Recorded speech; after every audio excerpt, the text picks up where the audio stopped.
সম্মানিত দর্শকবৃন্দ, আমি মামুন তালুকদার আবারও আপনাদের সকলকে খোদাবন্দ ঈসা মসীহের নামে বেহেশতি শুভেচ্ছা জ্ঞাপন করছি।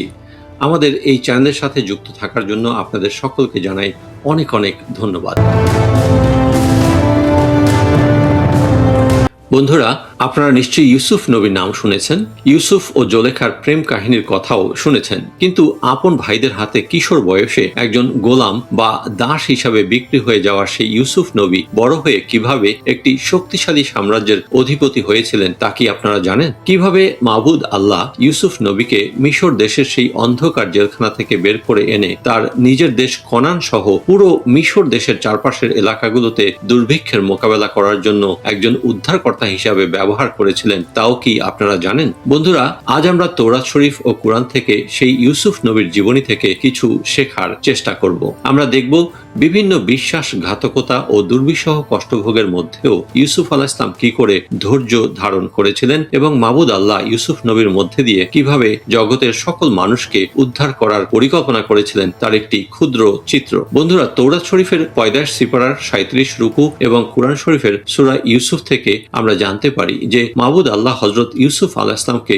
স্বপ্নের অর্থ ব্যাখ্যা করার জ্ঞান দিয়েছিলেন। পয়দাশ সিপারার 37 রুকুর 3 থেকে 4 আয়াতে লেখা আছে যে ইয়াকুব বা ইসরায়েল আলাইহিস সালাম তার সব ছেলেদের মধ্যে ইউসুফ আলাইহিস সালামকেই বেশি ভালোবাসতেন, যার কারণে ইউসুফ আলাইহিস সালামকে তার অন্যান্য ভাইয়েরা খুবই হিংসা করত।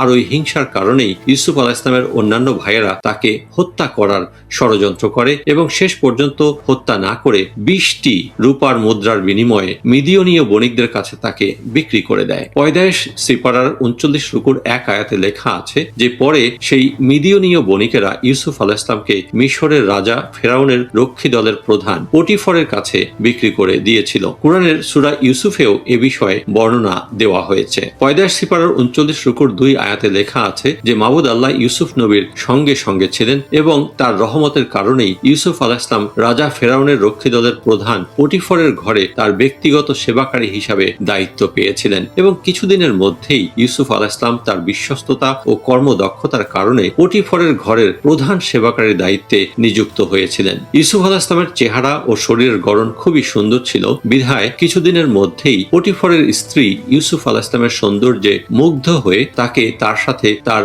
বিছানায় যাওয়ার জন্য কুপ্রস্তাব দেন। পয়দাশ সিপারার 39 রুকুর 8 থেকে 9 আয়াতে লেখা আছে যে ইউসুফ আলাইহিস সালাম পটিফরের স্ত্রীর সেই কুপ্রস্তাব প্রত্যাখ্যান করেছিলেন এবং পটিফরের স্ত্রীকে বলেছিলেন, আমার মালিক পটিফর আমাকে বিশ্বাস করে আপনাকে ছাড়া এই বাড়ির সমস্ত কিছুর উপরে আমাকে কর্তৃত্ব বা ক্ষমতা দিয়েছেন, তাই আপনার এই কুপ্রস্তাবে সাড়া দিয়ে আমি আমার মালিকের সাথে বিশ্বাসঘাতকতা করতে পারবো না এবং মাবুদ আল্লাহর বিরুদ্ধেও এরকম জঘন্য গুনাহ আমি করতে পারবো না। কুরআন শরীফের সূরা ইউসুফের 23 আয়াতেও এ বিষয়ে সাক্ষ্য দেওয়া হয়েছে। পয়দাশ সিপারার 39 রুকুর 19 থেকে 22 আয়াতে লেখা আছে যে পটিফরের স্ত্রী তার কুপ্রস্তাবে ইউসুফ আলাইহিস সালামের এই প্রত্যাখ্যান সহ্য করতে না পেরে স্বামী পটিফর বাড়ি ফেরা মাত্রই তার কাছে ইনিয়ে বিনিয়ে ইউসুফ আলাইহিস সালামের বিরুদ্ধে মিথ্যা অভিযোগ করেছিলেন, যা শুনে পটিফর ইউসুফ আলাইহিস সালামের উপরে খুবই রেগে গিয়ে তাকে জেলখানায় পাঠিয়ে দিয়েছিলেন। কিন্তু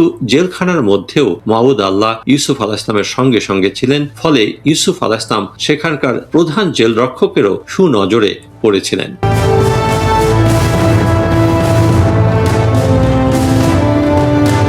বন্ধুরা, আল্লাহর পাক কালামসমূহের সত্যকে আমরা মানুষের অন্তরে পৌঁছে দিতে চাই। আমাদের এই ক্ষুদ্র প্রচেষ্টায় আপনাদের সকলের সহযোগিতা আমরা কামনা করছি। আমাদের এই সম্প্রচারের পরবর্তী পর্বটি দেখার আমন্ত্রণ রইল। দয়া করে লাইক, শেয়ার, কমেন্ট ও সাবস্ক্রাইব করে আমাদের সঙ্গে যুক্ত থাকবেন এবং সেই পর্যন্ত আপনারা সকলেই ভালো থাকুন, সুস্থ থাকুন, শান্তিতে থাকুন এবং সর্বশক্তিমান মাবুদের রহমতের মধ্যে থাকুন। আমেন। শুকরিয়া।